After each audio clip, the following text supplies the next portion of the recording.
8 दिसंबर को जनरल बिपिन रावत इस दुनिया से रुखसत हो गए। जनरल बिपिन रावत भारतीय फ़ौज के साबिक सरबराह भी थे और पहले सीडीएस भी। उनकी वफ़ात पर पाकिस्तान की अस्करी क़यादत ने भी भारतीय हुकूमत से ताज़ियत की है। ये शायद हमसायगी का तकाज़ा भी है और इंसानी जानों की इतलाफ़ पर रंज का फ़ितरी इज़हार भी। जनरल बिपिन रावत अपनी अहलिया के साथ उस हेलीकॉप्टर में सवार थे जिसमें 14 दीगर मुसाफिर भी मौजूद थे। मुसाफिरों में कई सीनियर अफसर भी थे। जनरल बिपिन रावत लेक्चर देने के लिए तमिलनाडु जा रहे थे कि रास्ते में मुबैना तौर पर उनका हेलीकॉप्टर क्रैश हो गया। हेलीकॉप्टर को आग लग गई और वो जुमला सवारियों समेत ज़मीन बोस हो गया।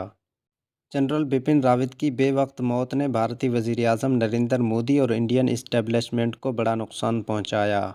जनरल बिपिन रावत मोदी जी के दिल के और नज़रियात के बड़े ही करीब पाए जाते थे। मौसूफ भारतीय वज़ीर आज़म की आंख का इशारा खूब समझते थे। वो पाकिस्तान के ख़िलाफ़ वही ज़बान और बयान बरोए कार लाते थे जो नरेंद्र मोदी को महबूब और मरगूब थी। पाकिस्तान के ख़िलाफ़ जनरल बिपिन रावत का खुब से बातिन किसी से मख्फी नहीं था। नरेंद्र मोदी और जनरल बिपिन रावत की नज़रियाती हम आहंगी ही का यह नतीजा था कि जनरल बिपिन रावत को भारतीय फ़ौज का 2016 में उस वक्त सिपह सालार बनाया गया जब बिपिन रावत से 2 सीनियर जर्नल मौजूद थे। इस इक़दाम से कई भारतीय फ़ौजी जर्नलों की दिल आज़ारी तो हुई, लेकिन फ़ौजी डिसिप्लिन की खातिर वो तौहीन पी गए। जब तक जनरल बिपिन रावत भारतीय फ़ौज के सिपह सालार रहे, वो पाकिस्तान के ख़िलाफ़ मुसलसल लबकुशाई करते रहे।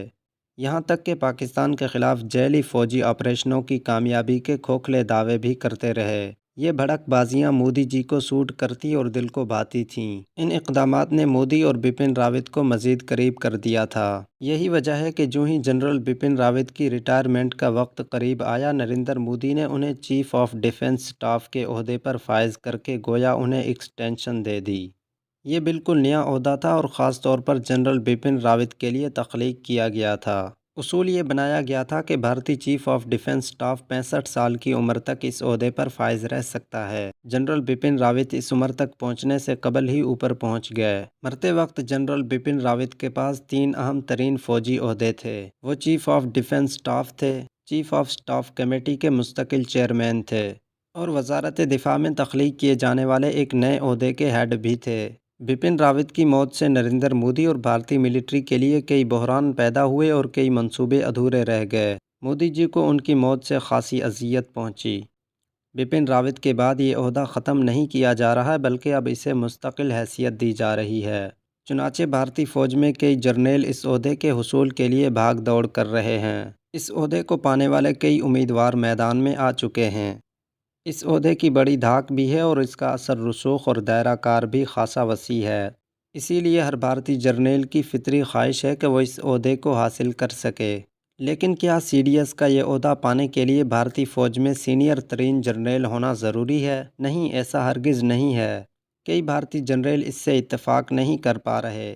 एक साबिक भारतीय आर्मी चीफ शंकर राय चौधरी दबंग और गैर मुबहम लहजे में ये कहते हुए सुनाई देते हैं कि सीडीएस का ओहदा पाने के लिए किसी सीनियर तरीन जर्नल का होना ज़रूरी नहीं है। शंकर राय चौधरी इंडिया टुडे को इंटरव्यू देते हुए कहते हैं, जब बिपिन रावत को हुकूमत ने बराह रास्त पहला सीडीएस चुना था तो क्या वो भारतीय फ़ौज के सीनियर तरीन जर्नल थे? हरगिज़ नहीं। अब मगर ये उसूल तय पाना चाहिए कि सीडीएस के चुनाव के लिए बुनियादी और लाजिम शराइत क्या होंगी, और ये भी कि नेवी और एयरफोर्स से भी अफसरों का इंतखाब इस ओहदे के लिए किया जा सकता है या नहीं। यूँ तो इस ओहदे के लिए कई फितरी तौर पर उम्मीदवार मैदान में आ चुके हैं, लेकिन कहा जा रहा है कि भारतीय फ़ौज के मौजूदा सरबराह जनरल एम नरवाने इस दौड़ में सबसे आगे हैं। जनरल नरवाने किसी परवाने की तरह सीडीएस के पुरकशिश ओहदे की शम्मा के गिर्द दीवाना वार गर्दिश कर रहे हैं।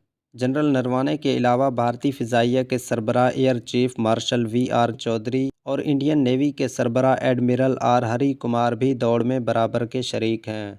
वाज़ेह रहे कि जनरल नरवाने अप्रैल 2022 में रिटायर हो रहे हैं। तज्जिया निगारों का कहना है कि जनरल बिपिन रावत को सीडीएस बनाते वक्त इन चीज़ों का ख़ास ख्याल रखा गया था। जनरल बिपिन रावत पाकिस्तान के बारे में क्या ख्यालात रखते हैं? बिपिन रावत ने चीन को कितना और कहां तक टफ टाइम दिए रखा? चीन और भारत की बाहमी अस्करी कशमकश में बिपिन रावत की क़यादत में भारतीय फ़ौज को कहां तक कामयाबियां मिलती रहीं? अमरीकी डिफेंस मामलात को वो कहां तक और कितनी गहराई तक जानते हैं? اور اب جب کہ جنرل بپن راوت مستقل طور پر منظر سے ہٹ چکے ہیں، بھارتی اسٹیبلشمنٹ نئے سی ڈی ایس کے انتخاب سے قبل ایسے بھارتی جنرل کی تلاش و جستجو میں ہے جس میں مذکورہ یہ تمام خوبیاں پائی جاتی ہوں۔ بھارتی فوج میں نئے عہدے کی یہ دوڑ نئی شکل اختیار کر چکی ہے۔ اب یہ آنے والا وقت ہی بتائے گا کہ بھارتی اسٹیبلشمنٹ کو یہ خوبیاں اور اوصاف کس نئے بھارتی جنرل کی شخصیت میں ملتی ہیں۔